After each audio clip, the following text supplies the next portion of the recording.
Hello everyone, today we talk about the sacralization of the Visigothic royalty and the institutional development that paradoxically brought to the weakening of their same suzerainty. It may seem a paradox, but it's really not, considering the essentially elective nature of the Visigothic institutional system for how it went on developing, mainly through the famous Councils of Toledo that were essentially the expression of the Hispano-Visigothic clergy and nobility, accepting, reinforcing of course, the necessity of a central power, one that could stabilize the kingdom. That was a quite complex thing, also territorially, and that could, however, at the same time preserve the prerogatives of the same nobility.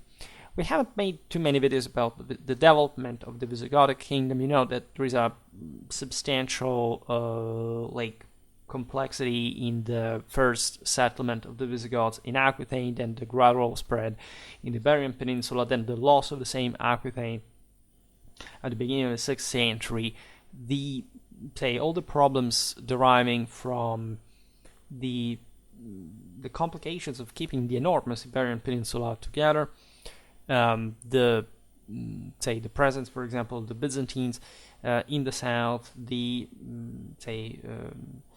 instability, especially of the Ebro Valley. It was a much more strongly Romanized area. It sort of was a bit more autonomous.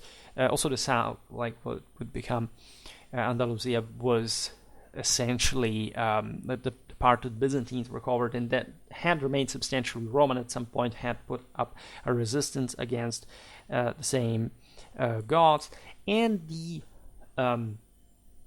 Celto-Germanic north in a general sense, with, for example, the Swabian kingdom that existed essentially in Galicia, in today's also northern Portugal. It was crushed by the Visigoths, that, however, never quite managed to control sound the northern frontier. Think about the Basques as well.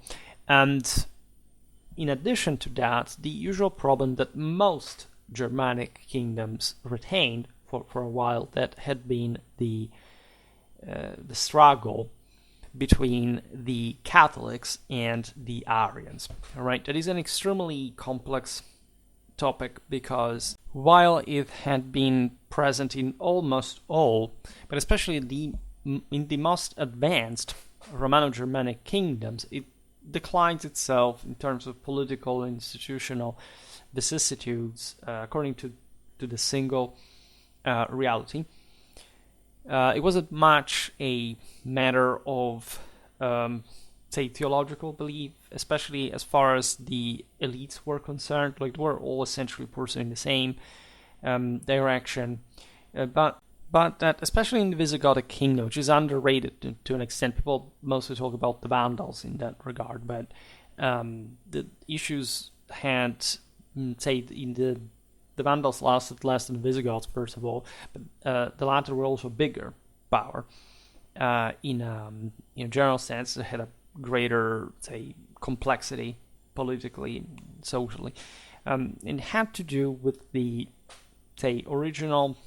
Again, it's not much of a theological principle. That is somewhat simple even to explain.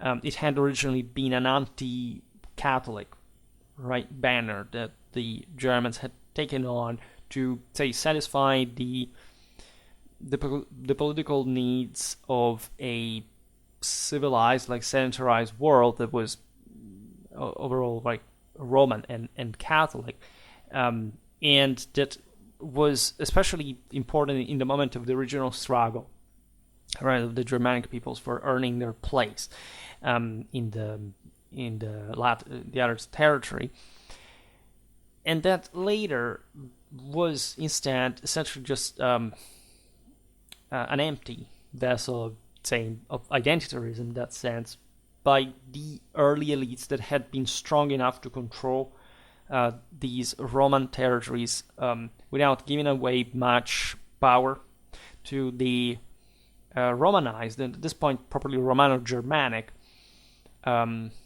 large estate owner. the Visigoths had already mingled with the Romans. The Iberian Peninsula did not go under the structuring of the latifundium, very much like in Gaul, right? So the various Visigothic noblemen, Hispano-Visigothic ones, prefer Romano-Visigothic, were quite powerful, and they would remain very much at the point of gradually choking the same monarchy, right?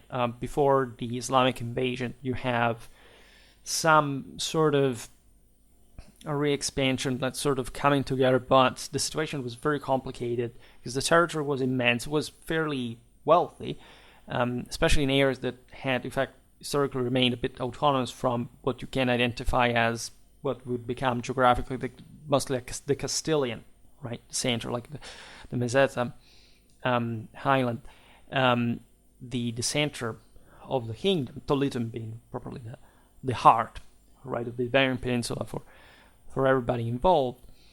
And because of the prestige of the councils that were held there. And so there is also another character that emerges at this point when the Arians have basically lost, like the kings had defended that position, and you have the final conversion at the end of the 6th century to Catholicism.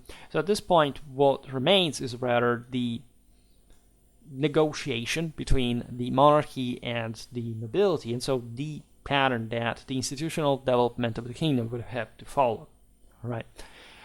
Then there is yet another aspect which is very interesting, that is to say, first of all, the very strong Byzantine influence in Visigothic Spain, especially considering that literally the Byzantines were present in southern Spain, but mostly the deliberate imitation that the Visigoths have, differently, for example, from we don't see much of this among, for example, the Ostrogoths or the Longobards in Italy.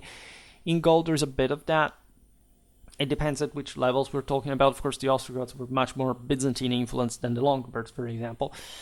But the Visigoths managing to stabilize actually a pretty large kingdom and remaining also isolated overall. Like they more or less have, as we'll see now, to repel the Frankish infiltration in the north, right? Especially the Basques were being used as proxies by the Merovingians. The Visigoths had also the so-called Septimanias, in fact, Gothia in southwestern Gaul, even interfering with as far as Provence, Arles, and so on. That's another story. We will not see it today. But they had matured in the tendentially monarchic orientation of their system, an ambition to parallel in some way, if not properly the Byzantine power to court, but certain aspects of its political sacrality. As you know, Latin-Germanic Europe would historically go on with a different profile. Like just yesterday, what it was the other day, I was making the video about Gregory VII, and we've seen how, let's say, important it was, civilization, and for that, double authority, of equal power, fundamentally interacting to boost further the West. At that point, Spain was within, right, that same system as well, because after the Arabs conquered them, like the Visigoths, the remains of them accepted the Roman right, but they had developed their own right, their Visigothic right, in fact, that was substantially different and not quite recognizing that Roman centrality as much as basically Italy, Gaul, and even Britain had been doing from a very early age. The same one that we're talking about today. Today we talk about the first half, the beginning of the 7th century. So you know that in Rome you have figures of the caliber of Gregory the Great. There is an incredibly powerful imperial legacy, no doubt, but again, it's based on a pretty, say cooperative role of the church with the main polities that existed in the West, except, say, the Visigoths were sort of a bit on their own.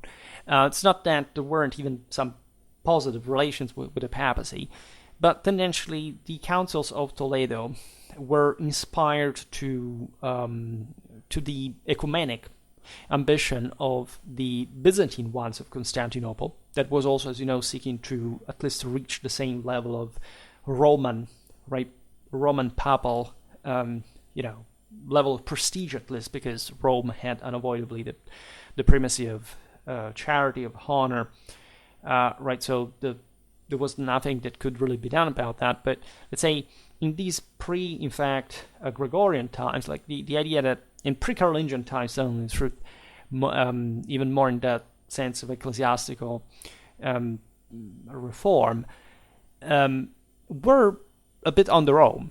At this point, even the script of the Western Europeans was different. Like the Visigothic script was one, the Langobardic one was another, the Merovingian one was another. So it wasn't like this. Europeans wouldn't understand much each other, for example, in written culture until Charlemagne, right? It is not they weren't similar, they weren't in contact, whatever, but there was some competition put up especially by, again, the Councils of Toledo in, against Rome, literally, right? We will see this aspect better in some other video dedicated to ecclesiastical history. But it's something that accommodates the Visigoths with the Byzantines as far as the old idea, in fact, that was surpassed with the Gregorian reforms for good, of that divinity, like the Caesar papism, essentially, right? The concept of Sebastocrator that remains very much alive in the Byzantine Empire, that the king is sacred, but is sacred to an extent that can basically almost act as a priest or as the head of the church himself, right? That the Byzantines are quite impositive. At some point, they put to death popes.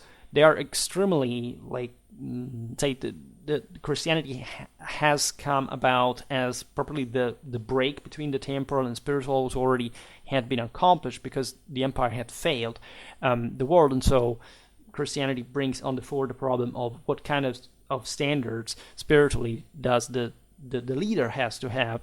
And so it was evident in a fragmented world like the early medieval one, especially in the West, that say that this Constantinople was nor Rome, the Western Empire did not exist anymore.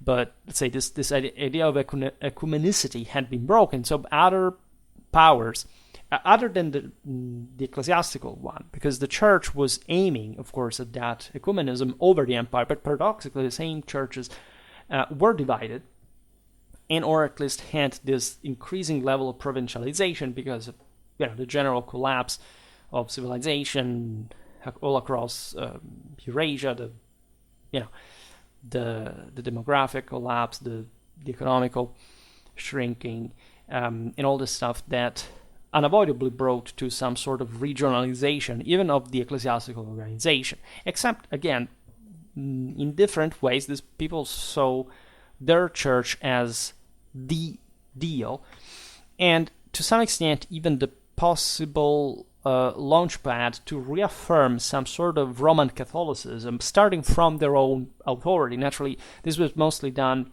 for purposes that we will see unequivocally, domestic, to be domestic in nature, right? In the case of the Visigothic Kingdom, but this was true for the others as well. Those problems were often way more important than whatever was happening. Like at least the Byzantines had issues with the eastern provinces, eventually the Islamic invasions, various attacks from everywhere. In Latin-Germanic Europe, we were faring in a different direction. Like we were, after all, like it was okay. Like at best, if you lived in Germany, some hour could raid every once in a while. But overall, like especially the territories that had been previously part of the Roman Empire, sort of, did not have dramatic, threats, right, behind their political history, like existentially speaking. So, what happens internally is also quite interesting because these policies take a bit longer to develop in a toward a statal direction. But eventually they do, as you know, in the 11th century in a very powerful way. Well, except for the poor Visigothic kingdom that was wiped out by the Arabs. And there are reasons for that, which is what we will observe today, because even though that happened kind of 1 century after the chronology we're covering now, it still sort of exemplifies a level of sclerotization that was quite much alive. It's something that happened to the Byzantines, except they had also an incredibly powerful statal tradition and sort of crystallized like unity of cultural values and identities. In the Visigothic kingdom, things were more complicated. It was also overall a less performing power in terms of political and strategical potential and capacity, but it in fact it did not succeed. It went towards the same direction of the sacralization of the monarchy, but not by the same monarchy, right? For the imposition of a sebastocratic rule over the nobility that in Constantinople said, since Constantinian times had been kept properly under control, it was less of a thing than in fact in the same West, and I stress this enough, like in Spain, more or less, the latifundium had shrunk but had survived.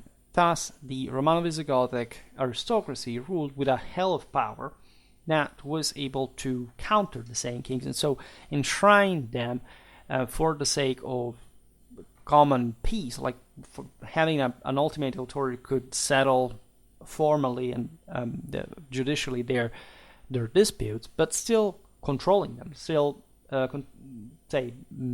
checking him. So much so that at a point the Visigothic kings wouldn't rule like more than 30 miles around Toledo in a concrete sense. So the picture, of course, is not the best one, because you see basically an oligarchy that has been hijacked. And this is actually different from even a country like Gaul, where while the large estate ownership had sort of remained, like in the passage from the Roman to the Germanic rule, the Gallo-Roman, Frankish elite, after all, had been soundly controlled by the Merovingians, that had precociously affirmed the dynastic principle, had conquered in part some areas where the higher nobility had declined, mostly like the north. So they also had ferociously taken out physically all the major Frankish competitors. You know that the Franks weren't like much of a solid people like the Visigoths that had been literally created in a political sense as the army of Illyricum by the Romans, and this allowed them, even though they, as you know, as Merovingians would mostly spend the rest of their existence killing each other's nephews and brothers just for succeeding, because their blood was the superior one meant to rule over the universe, and that's exclusively what the blood is. They still managed to englobe as a sort of, in fact, blood, family or stock, like the entire nobility. All right. In Britain, you have the Anglo-Saxons, like starting from properly the bottom, with these various realms that gradually coalesce into finally a unitary system under the Western Saxon edges, but fundamentally, in a process of cooperation. The Longobards instead did not have any problem of this kind, because the large estate ownership had sort of collapsed. Italy had a good per capita, actually the highest per capita wealth around, so they managed to skip like all the problem of the oligarchy, because they managed to rule the kingdom from these cities, right, as a public state, and this wouldn't be particularly useful when they had to foster like a professional army to counter the Franks, but hate the Carolingians specifically. But at that point, the Carolingians were the exception of all these other powers, and after all, things progressed still in a civil way down the line. So the Visigothic kingdom was much more complicated to handle. It was, again, huge extensionally, with an incredible, as the range in the climate, in sort of type, even of settlement. There are some areas that were sort of military frontiers, others that were sort of more uninhabited, others that were densely populated, heavily urbanized. And the nobility takes over. So they basically use the monarch at some point as a tool to mostly preserve their own status and to not to make the one prevailing over the other, which was always like the problem. This did help, say, the monarchy institutionally speaking, like speaking of the kingdom as a whole. Again, before the Islamic invasion, there is some, interesting direction that the Visigothic kingdom would have taken as some sort of, still again, highly privatistic, but sort of unitary kingdom, like with specific offices connected with the control of certain provinces, where unfortunately, again, the Muslims took over, so we do not know how it would have proceeded. But there is also no doubt, in fact, that there was a disproportionate power, like locally speaking, especially in the 7th century, was pretty much eroding, right? That initially successful Visigothic monarch, like in positive, iron-fisted and also military versed, right?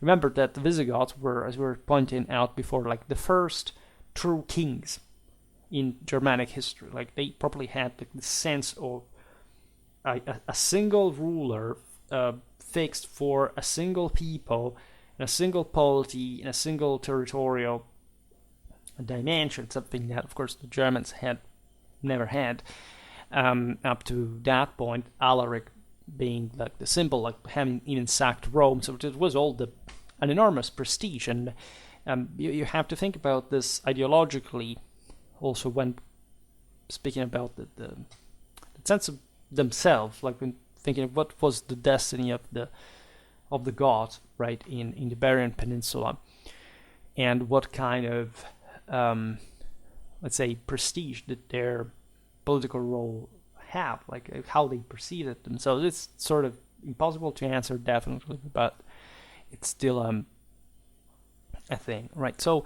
there are lots of things happening in these first years that are not marked by particularly too long, at least, reigns, by the way. The history of monarchy is troubled, and as we will see, the Councils of Toledo try to fix that, because they realize that the monarchy is weak, good, but if it's weak to the point of endangering the entire system, engulfing it in endless wars without any rule, capacity of settlement, justice enforcement, it's a bit too much. Suintilas, for example, had been deposed, right? And this, fits the natural tension between the nobility and the king in defending their respective interests, because of course also the kings had some power at a provincial level, right? So they were also financially provided, since this was an elective monarchy. Part of the Councils of Toledo prerogatives was to point out, as we've seen also in other videos about the Visigoths, how much really was properly the kings, the monarchies, like to be disposed by the the next elected, right? It wasn't a dynastic principle of succession, and the Hispano-Visigothic nobility, of course, wanted to retain the traditionally elective, right, character the same, but heavily influencing, obviously, like the outcome. The system of association with the throne had been a mean to ensure some successory stability. This had obviously been inspired by even the tetrarchy back in the day. This is what the Byzantines still used to do at this point. And remember, there is a strong contact still at this point in the Mediterranean between the Visigoths and Constantinople. All right, it's the Islamic invasions that sort of change a lot in terms of that interconnection, but not to the point of pure antithesis, right? So that it was important, of course, for the Romano-Germanic kingdoms to draw as much as possible from the Byzantine autocratic models, especially when they were run by oligarchs, like in this case. So that's why also the Council of Toledo gets, so hyped about the concept of the ruler's sacralization. These attempts to solve the successory practices that had always been a problem among objectively both the Germans and the Romans, however, was not enough to prevent violence, deposition, further political instability, etc. Right. So when this undermined, let's say, the policy of say unwelcome royal authority, this was okay. But if the consequence, the outcome of this was endangering the stability of the kingdom, this was yet another, because the nobility would have not liked it anyway. They were quite militarized. Like in many ways, they saw their private power. Think about the mob, right? In general, it's the same problem. Like even the mob decides at some point must be some order, must be some rule, right? And this has, because otherwise it's just a free for all and everybody kills each other, and that's not how you make business. Plus, there were external threats in the form, especially of the Merovingians, that were the stronger guys, since they had again expelled the Goths from their original see, right, when they had founded their kingdom historically. And from Aquitaine, they had in fact started infiltrating the northern Iberian Peninsula, and mostly supporting the Basques in their raids into the Iberian plateau, and that had always been an issue because the Visigothic kings had tried to colonize militarily those areas to get avamposts like officials to stamp these raids, but we're talking the 7th century. You don't have the capacity to blockade, right, the north, that you can't even simply conquer and occupy. Anyway, you can't even launch raids, kill a bunch of people, showing off a bit, but these guys are going to come back anyway, right? It's just how they leave, and you have problems at home as well. So it was quite dangerous because the Merovingians did not have like the means to destroy the Visigothic kingdom in Spain, right? They could have done it like by proxies, by engulfing it irreparably, but ultimately these events proved that the Hispano-Visigothic aristocracy sort of got it and realized that they had to boost a little bit their own monarch's power, right? So after the deposition of Suintila, the councils of Toledo had been at work to establish like more stably the prerogatives of both sides, right? There was, of course, a spiritual, gold standard there, like authority, supremacy of some sort, because these were properly church councils, right? They were the ones of Visigothic Spain historically, so they embodied that level of regional power that would regulate. In fact, they had been born as Christian councils with the local church, like settling mostly. Also, think about all the issues we were talking about between the Arians and the Catholics, right? So there were matters of faith that even when there were broader ecumenic councils, to which, in fact, the Visigoths participated together with pretty much all the other Christians, they had still to also translate in their own political language at home, and so adapting. Like there is all incredibly intricate history regarding properly the texts of the councils. Such imagine participating to an ecumenic council in the 5th or the 6th century, and like the means of transcription, like of reproduction of the texts, and there were all the possible kinds of bendings the especially even after, like maybe after generations, because one church locally had it more convenient, the council, to have used that word rather than another, and so it's that messed up. That's why the Carolingian Empire, the revival of the Western Roman Empire in that sense, through the papacy, etc., was incredibly beneficial to Western civilization. But here again, it's a different time, so the Visigoths are doing their side of the work, right? The objective was reinforcing, of course, an elite power, both the monarchic and the nobiliar one, because gradually, especially in a world that is so privately run, of course, also the higher nobility is affirming itself over the historical, chieftain, of Germanic origin that had settled and thought to be free, and the situation is stratifying rapidly. Also, again, because there are few, say, groups control massive estates, right? So gradually also the freemen impoverish themselves. It is an issue, right? There's a very interesting Visigothic legislation about this. But the same political crisis that we're witnessing stems, in fact, from that, right? This is typical of Spain, in part also of Gaul. The first of these councils after Suintilla's deposition, was convened by Sigismund, ruling between 631 and 36.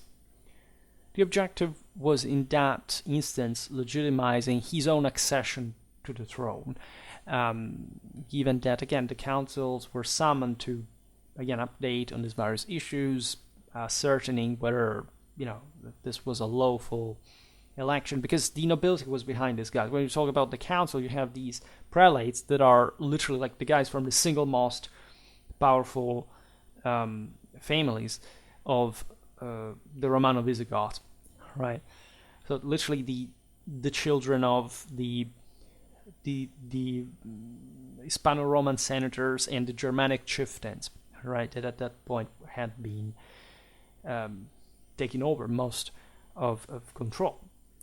And we have, figures of the magnitude of Isidore of Seville, right? Like the guy who literally wrote the encyclopedia would be used throughout all the rest of medieval Europe, a man of enormous, right, cultural stature, just like Gregory of Tours, comparatively like Bede the Venerable, Paul the Deacon, right? These are the various national expressions. And needless to say, he had a protagonistic role in this council. This was the fourth council of Toledo. We will see now how they counted them, because technically they started with the third, right? So this was particularly important, held in 633. And so he dominated the scene as far as the religious doctrine discussed, the political direction profiled, right? He was the architect of this whole. While one of the objectives of this Fourth Council was to legitimize Sigismund's Caesar of power, it also dealt, and obviously complementarily, with the expressed ideological direction of reducing any further act of violence. Just like, again, those mobs wars when, somebody gets shot, they fear that everything is going to go, Scarface last scene sort of stance, so they freak out and say, oh, okay, no, we have to stop this, we have to, deal, because these houses were dealing with one another. And this has to start from the deeper veins of the kingdom, institutionally speaking. The Canon 75 of the Fourth Council of Toledo recalled the sacred character of the oath of loyalty sworn to the king. This was very important, also in a Germanic traditional sense, right? The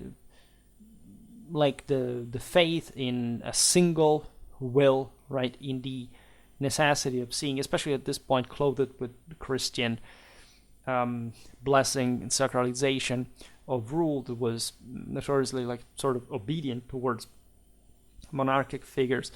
The idea that the king had to embody himself, partly at least some, hopefully like the entirety of Christ's qualities, right, was there, and this polity was seen as, of course, the bigger deal for them, and swearing, loyalty to the king was, matter of, again, the duty, right, at all levels, right. If you had gone against the king, you would have committed a sacrilege. You would have, of course, sworn on the Bible. So everything was extremely serious. There was a necessity of that cohesion, especially again with the Franks knocking at the door, and everybody knew what that meant. The Canon 75 says exactly this, that breaking this accord with the king would have been equal to breaking faith with God, right? Because the promise was made in God's name, as we just pointed out. Naturally, if the council had said that the king had done something sacrilege, it had to be deposed, right? They would have gone with that. But the problem is that in order to get to that point, there would have had to be another crisis, which is, again, what these guys were trying to avoid. So they accept that at least further wars cannot start, ideally, at least, from somebody who has just recognized a king, and that that eventually, if it's recognized by the majority of the people, has to be recognized also by that guy, and so that this reinforces just like all or no one, right? And so this automatically confers more stability to the world system, and it's less likely for somebody to break out of it and starting a private war even with the king. It was actually a pretty common eventuality up to that point in Visigothic history. The Canon 75 also decreed that whoever violated such sacred oath would be excommunicated, right, from the Visigothic Church. Particularly important. Again, there was a provincial authority of the councils over Spain. This was it was not like it was the Pope as the extrema ratio or the council, but of course, most of Europe at this point was sort of on its own, and they didn't need to bother others with these internal questions. In a similar way, the canon insisted on the sacred nature of royalty to confer naturally more meaning to this rule, right? The fact that the monarch had been elected was particularly relevant because, according to the traditional Catholic belief, of course, if you had been chosen as a ruler, it's because God had essentially provided you with the Holy Ghost necessary. So read the Imperium, right, victory, necessary to convince those who had elected you, right? So this is always dual in the history of Western civilization. Yes, you have power because you can afford to have it, but I am also a vehicle of that grace of God. And if you are not able, and equally yourself, so if you're not able to convince one another, it's because we're sinful, and we're going to lose power of the wall, which is sacrilegious, because the Catholic tradition is standing towards the one, right, having the unique empire, as we were saying in the beginning. And as such, any form of fragmentation is objectively, yes, weakness, right? Degradation towards death, sin, further sin, and the destruction of the world under the forces of evil, like the Christian, and again, pre-Christian Catholic tradition. So in the light of which, of course, because the Germans cared about this, they were, like, when they lived in the Barbaricum, they were, as paranoid about a single guy taking over. So the idea is that in time of war, like, you needed a leader.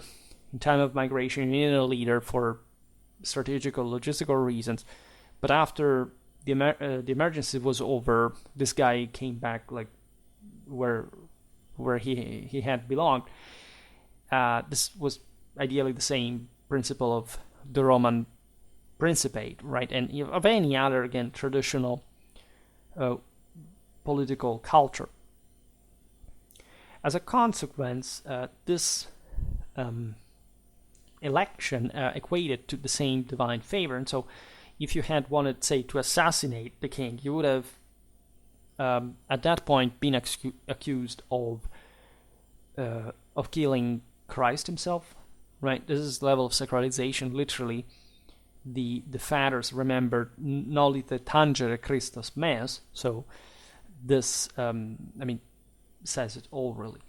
The kings should die peacefully, right? This was properly established, right? Which tells you, like, already from a dialectical point of view, how powerful the council was politically and over the king, right? They deliberate this, right? It's not to say, look, normally you have to obey the king, point.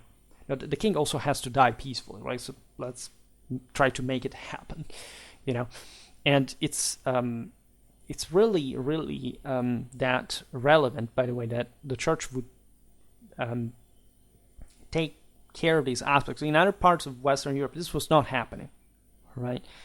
And even less in the Byzantine Empire, because there the authority was functioning in another way, right? Where, as we've seen, other political balances normally was just like the center was more powerful in one or another. In this case, it's inverted. There is an elite that decides more or less what the king can or can't do. Crucially, the council expressed on this occasion prescribed that in order to ensure a more peaceful succession, the successor should have been chosen by the nobility and bishops, right? So that's also the likelihood of the successor to have already been eyed by these was in the air. Most fundamentally, an elective principle developed by the later councils would consolidate from this point.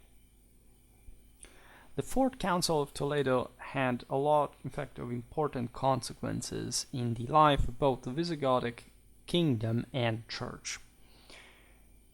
It, in fact, also established national councils per se, right? The function of the council had not been so stable up to this point, especially as far as this regional dimension of power was concerned. Councils had existed, but the possibility of applying the decision theoretically to the entirety of the realm was another story, right?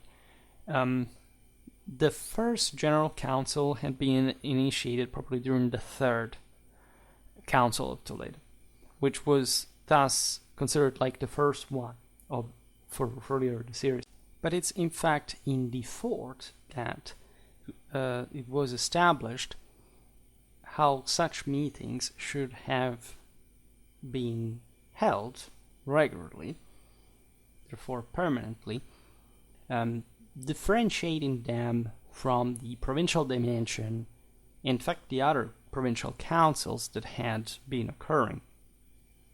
Toledo, in other words, had been holding under two councils before, but that's not the scale that we intend these Toledan councils to have become the norm in the historiographical convention. These councils would meet on 11 occasions, discussing essentially questions of faith, as you understand it, matters common to all churches. They were formally convened by the kings to prove like the general cooperation with the same monarch, and of course there was a pressure by the same nobility and the clergy to call them in determinate situation. There was the sense, together with the aforementioned sacrality of the king, that the same ruler had the duty of calling upon the bishops to correct abuses in the field of discipline and dogma, because he would have been invested in that politically, if anything. Like, this were matters of general relevance. And so the idea was that his Christ-like aura would have helped, like, the same church, like, in achieving this result under his edge.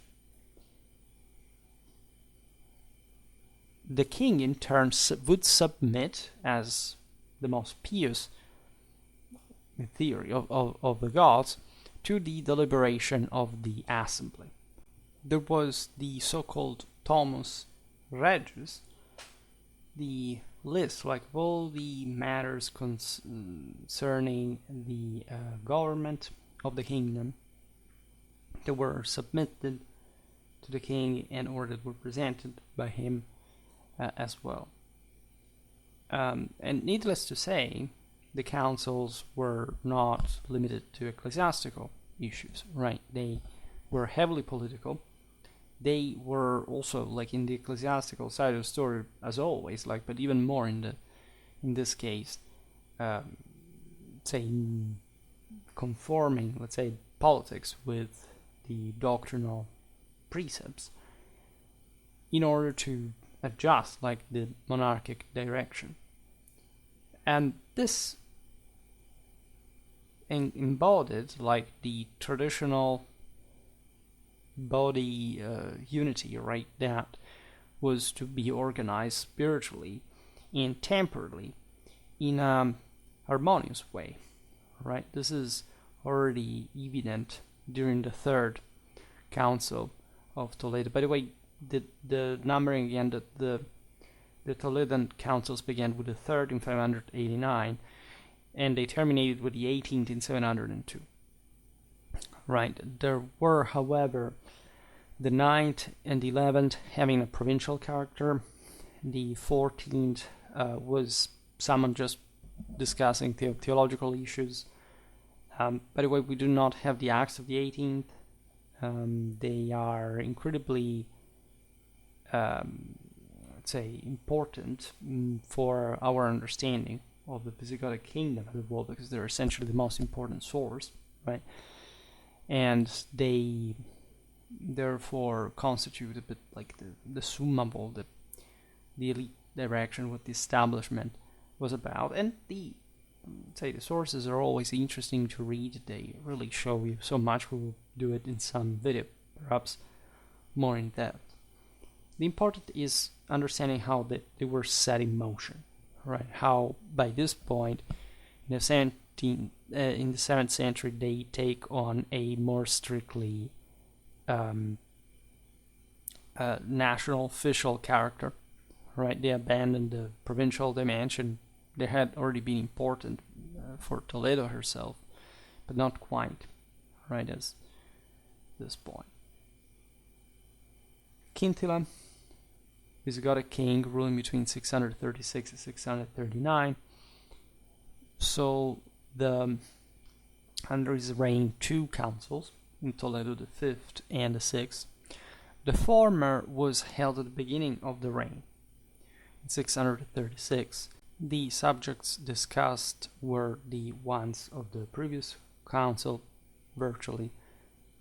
The canons, however, were at this point already insisting again on the inviolable character of the king's person, so reiterating the unlawfulness of attacks on his life, also on his family, like especially his offspring, because of course our relatives would have been sort of more active also politically, maybe against the same king themselves.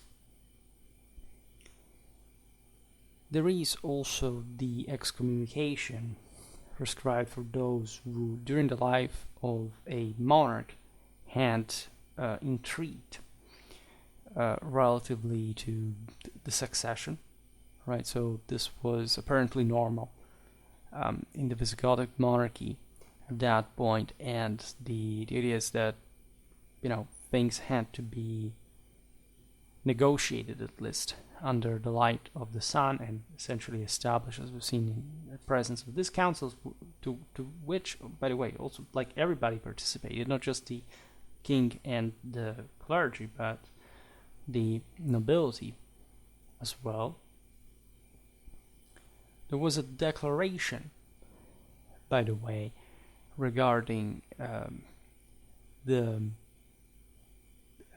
foundational reference to the aforementioned 75th canon of the Fourth Council regarding what had been established in terms of monarchic safety, right?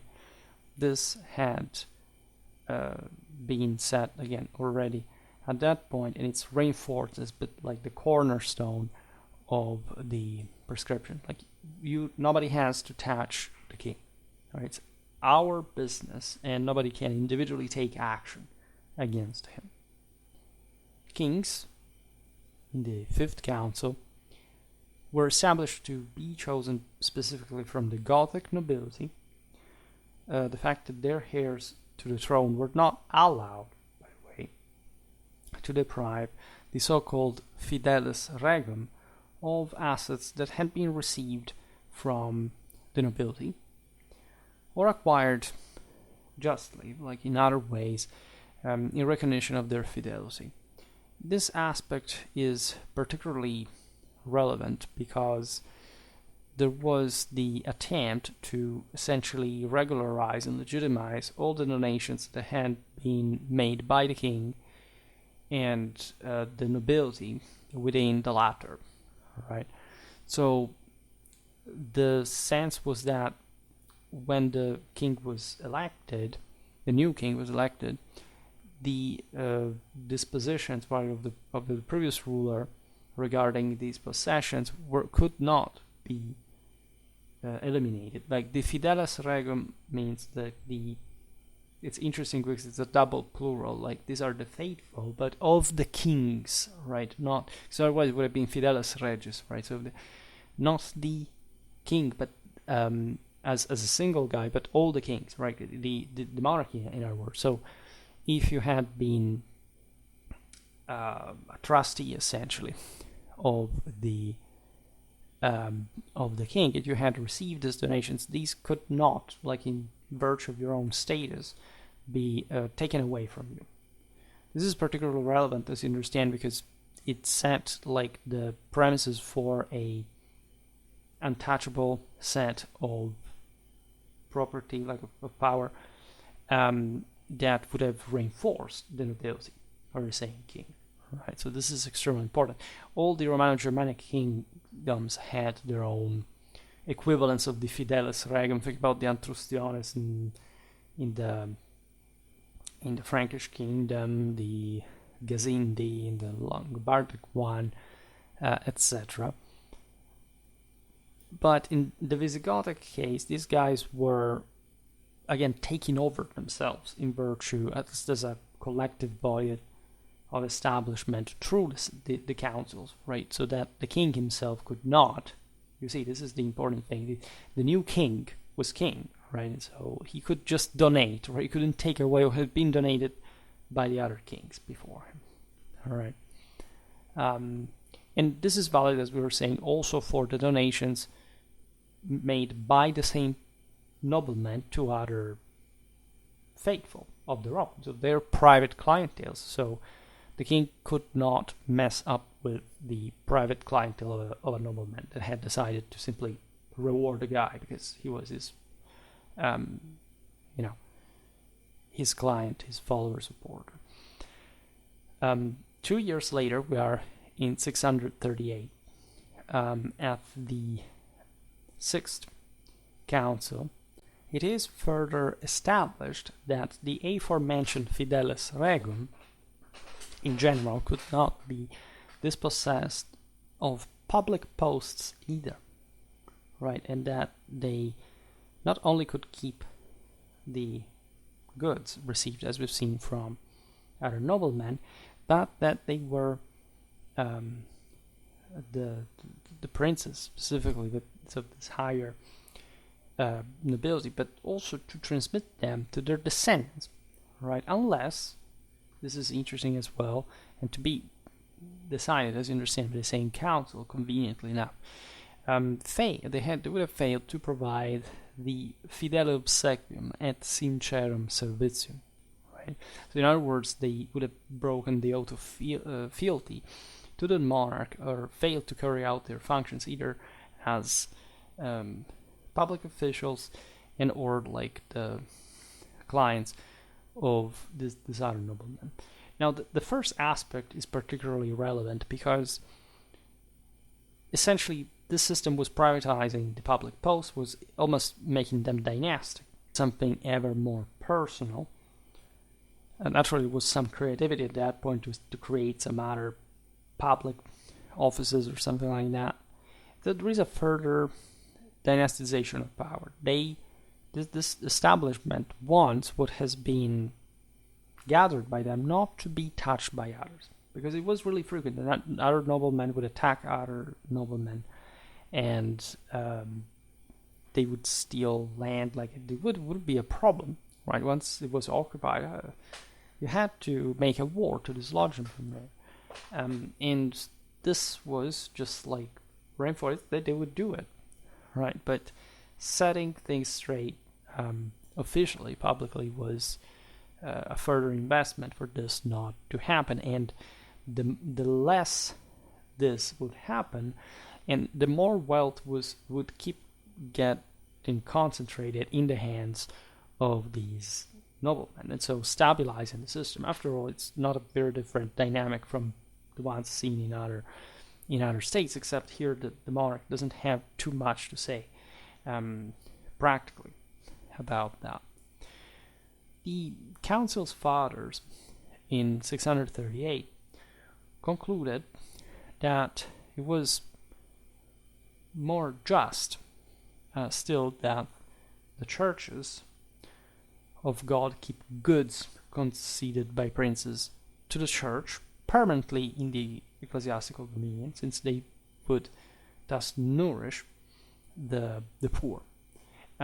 This is yet another interesting side of the story. It was said, like, if a nobleman has given to us some property as clergymen, like, we should maintain it, because this is done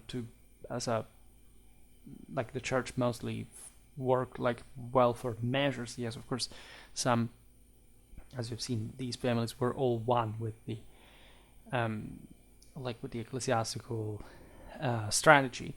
So also patrimonially speaking, so this was extremely important to strengthen the power of those noblemen as well. But it was also a mean to say, okay, since this is the church, part of this wealth will, help support like those welfare measures, and which meant expanding your clientele with people depending on you. And so a further reinforcement, also ideologically, dialectically, of the necessity of what is in the hands of the church in this case, so probably also the fathers that run the council, had to remain there. Nobody could dispossess that. The Sixth Council also reiterated, predictably, the untouchable nature of the king's person, the one of his descendants, of his property, because also the king had to maintain those, right? They were, as we've seen, specifically set, meaning that's what the king must have to make things run. It was a minimal authority must have.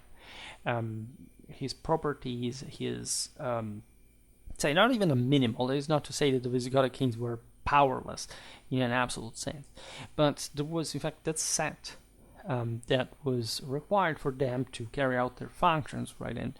And that could not be touched either, because it could, as we've seen, endanger the entire system as a whole. More specifically, it was deliberated that it was an assassinated king's successor to vindicate him, right? Or the various crimes that had been committed during that reign to his descendants and property had to be properly punished, and this goods restored. All right, and if the new king had not carried out this action, he would have been considered a party to that same crime. So they were essentially criminalizing the king who would have risen to power, which is a bit difficult to see in the sense that he would have been elected anyway, but there was like a further sense of legalism and justice for which, if the thing had been happening in a moment of disgregation of public authority or something, like that king would have been seen as an accomplice. Like he would have probably been behind those same crimes in the first place, and or would have essentially undermined the stability of the kingdom, just not to persecute those guys. The 6th Council of Toledo introduced further restrictions to the ways in which the throne could be obtained, right? So this was the concern of the establishment. Like the king had to be properly controlled in the way he was elected, right? There weren't too many ways, too much freedom, right, in a way this could happen. No one could become king, for example, if he had seized the throne by force, right, had been tonsured in a religious habit, or shamefully shaved, right, or if they were of servile origin or foreign in origin as well. So all means that reflected like you had to be like the full kind of hero, right, a nobleman who had great power, who had not usurped the throne unlawfully, and that had not been previously a clergyman, which would have placed him in an unfit ground, because it's properly passed to another life in another dimension.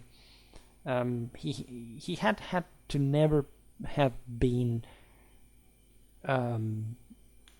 humiliated, right? If a guy had been, in this case, shamefully shaved, which essentially equated to be deprived of his virility right in front of the public, because he was subjugated by somebody else, right, and humiliated in that sense.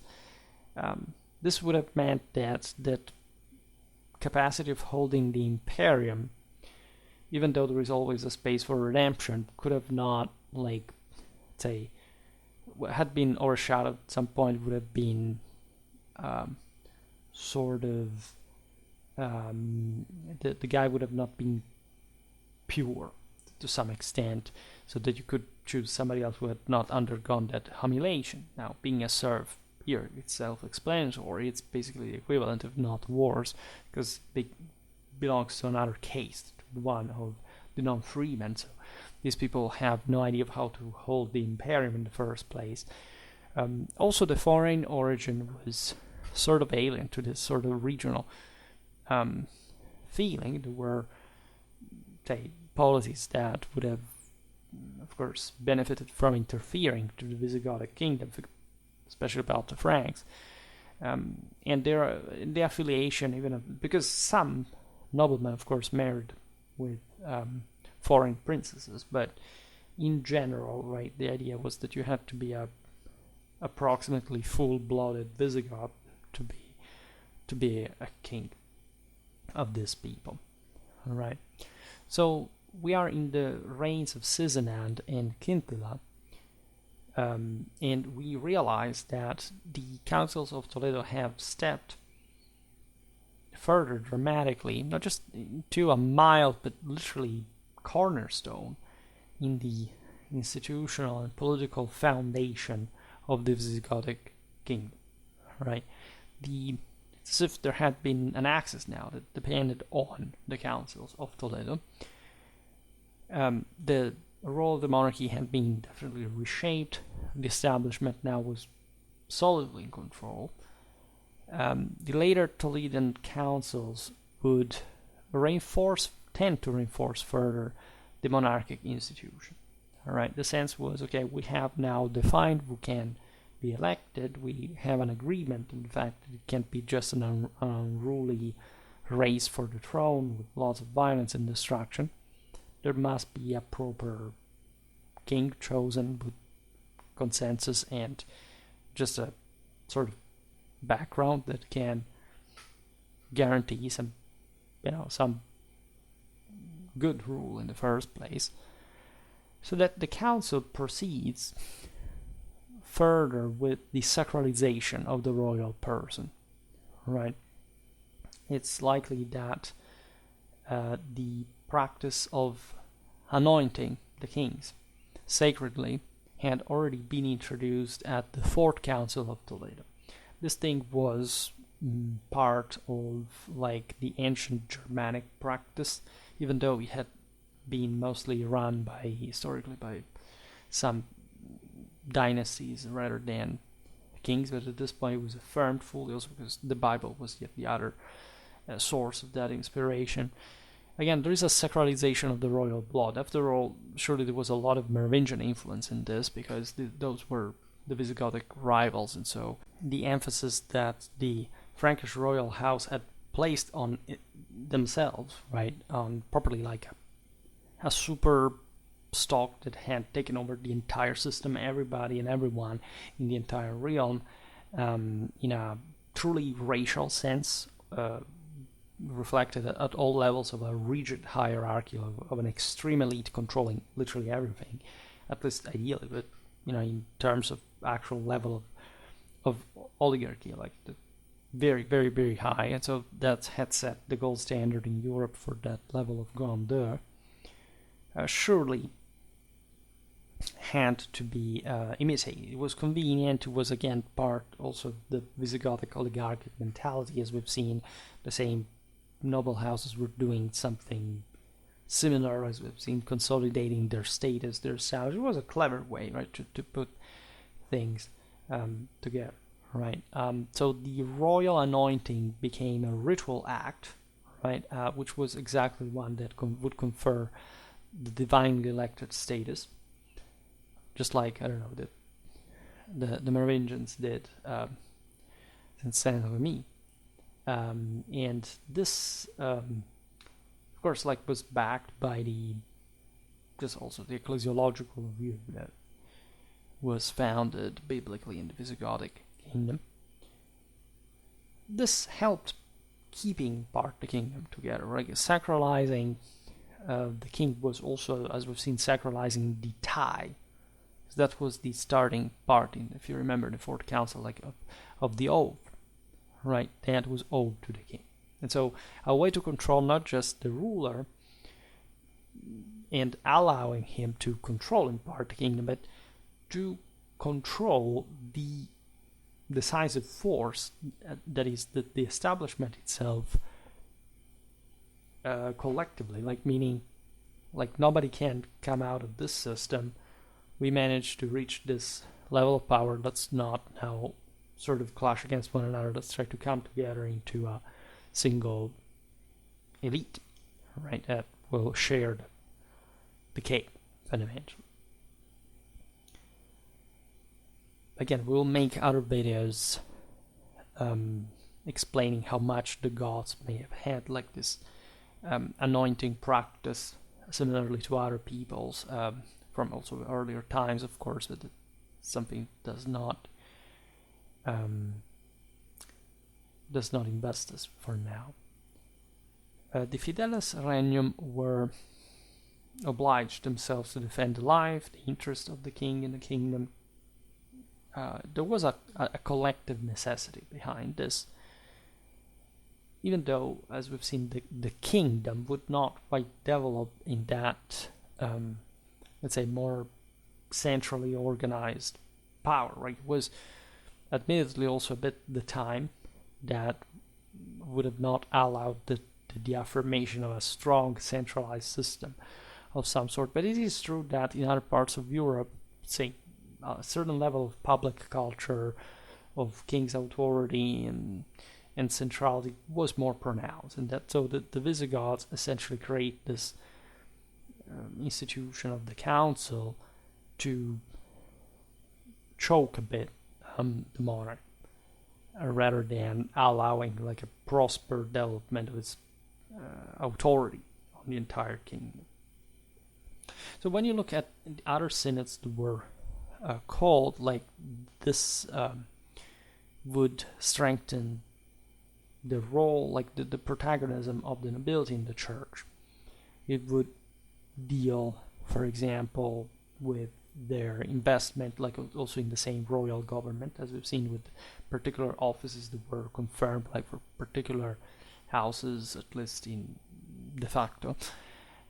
Also the strengthening of their fiscal rights, meaning that the king could not, this was crucial because it was the way they really checked the king's power in practice. The king could not really levy so much taxes from the Hispano-Visigothic household. All right, it was just a given amount that had to be contracted, hopefully during the councils and or any other usefully, however, sanctioned and recognized officially eventuality, circumstance. The elective system was reinforced. As we've seen, there is in parallel the affirmation of some sort of successor system that was always, again, chosen by the nobility. Right? It would be children, like sovereigns did, in the sense, would embody a dynastic succession. It was easy to some extent. Like, of course, if you talk about the same houses that had ruled before, like the continuity helped, right? Regularizing the mechanism, but it was essentially an elective one. It was reinforced as such, like the church and the nobility always there. And again, yes, it was a tradition, but in this case, like, because again, also, I don't know, also Duke Capet was elected virtually, but that it's just pro forma in many ways. Like also the Longobards, or like everybody elected their nobility, but it's not their monarch, but it's not like literally all, like the noblemen had all this great decisional power. There was some royal household that sort of already directed the system, and the nobility was okay with that because you could not rule without it. They really embodied the decisive moral support required to govern. Here it's just all more impositive on the king. It's just shifted compared to other places in Western Europe. These Fidelis regum, so the loyal to the king, were ever more institutionalized. The councils would reconfirm their rights to receive properties, to hold offices, in recognition of their fidelity. If they again fucked up, they could be removed, or I could lose that, but always under, in fact, the guidance of the council. There was some guy was becoming too powerful, they could take him out, for example. But at this point also there is not this enormous power concentration. In fact, the system was effective in as much as it limited not just monarchic power, but also the one of the, say, of a counter, of an alter ego of the same monarchic power. All right, so it's not to say that, as we've seen, the oligarchs were not powerful, but they were powerful because the system was big. There were so many different decentralized areas that wanted to remain autonomous. There wasn't, again, a dramatic pressure, like, say, if you were from, I don't know, the southwest of the country, you were not maybe particularly upset about Frankish interference. I mean, that was important. It's not to be downplayed, but if you had managed to carve out your own little paradise, like of estates and military clienteles, you would like to just participate into this system, not to get yourself in trouble and keeping to grow your own wealth, right?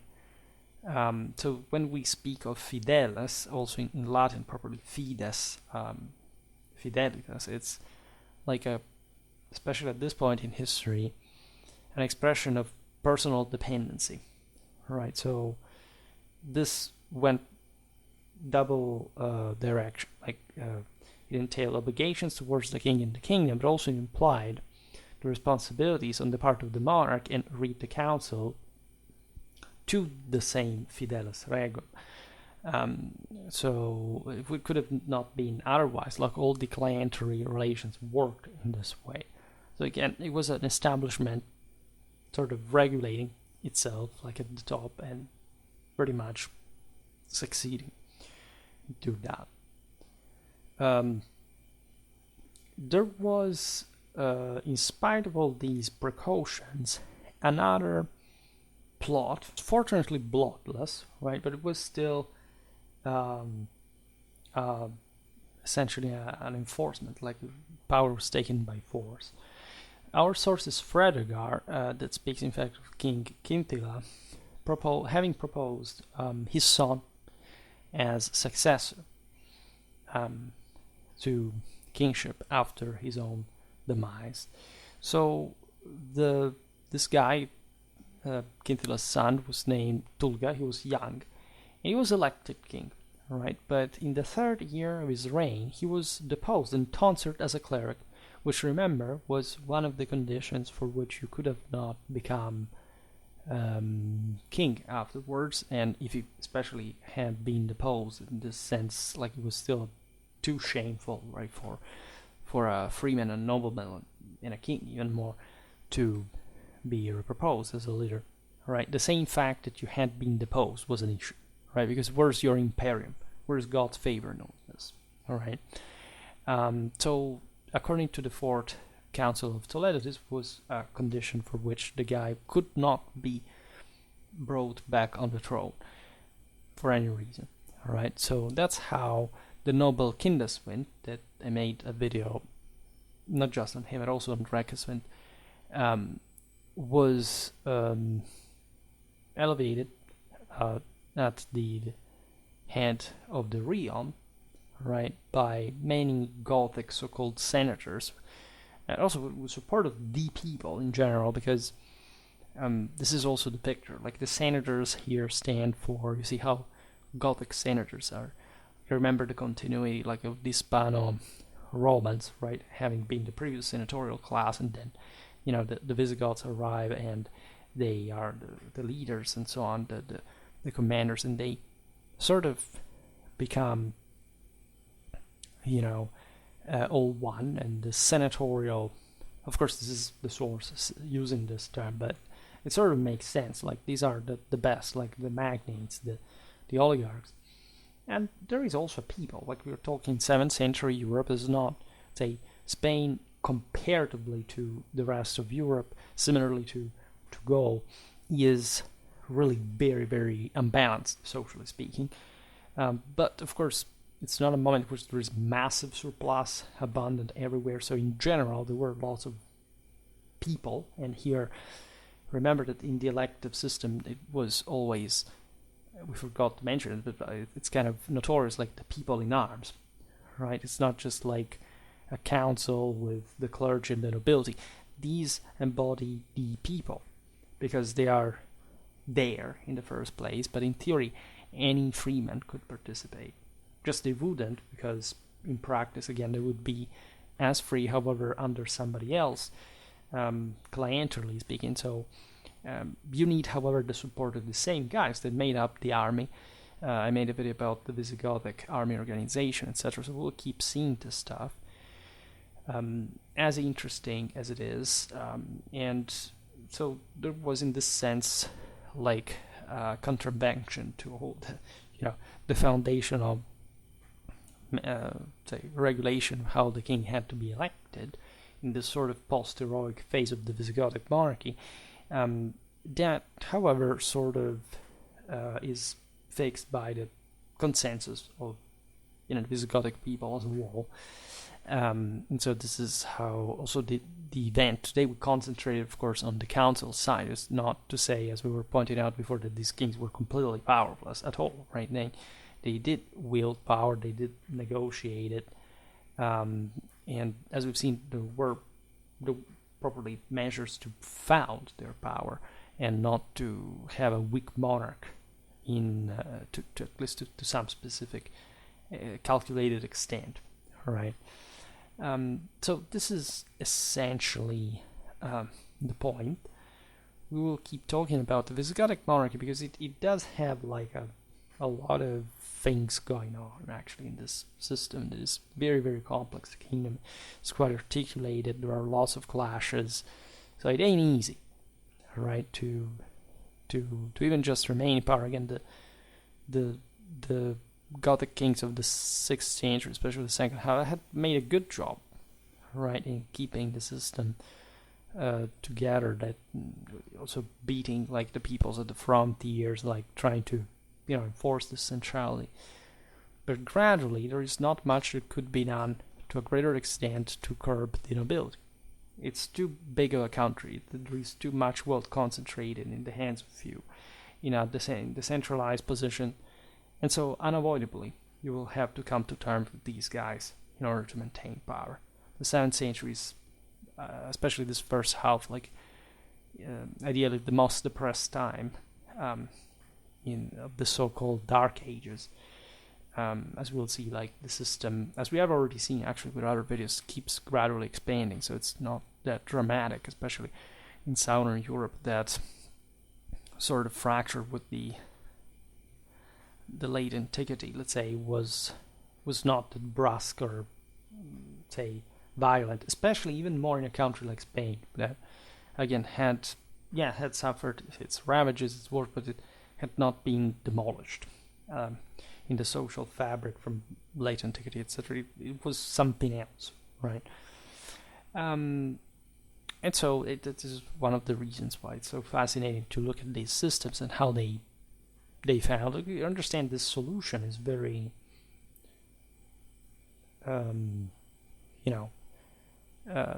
very unique, right? You don't find this anywhere in the rest of Europe. So every country has its specificities. Spain has this. Then there are other things in common. We'll talk, for example, about the Byzantine presence that they shared, for example, with Longobard, Italy. But also this is different, of course. For today, however, we stop it here. I just hope that you enjoyed this video. If you did, please share it, otherwise leave a like, or subscribe to my channel if you're interested in my upcoming content. As always, I thank you heartily for listening to me. I wish you a nice time and see you next time. Bye.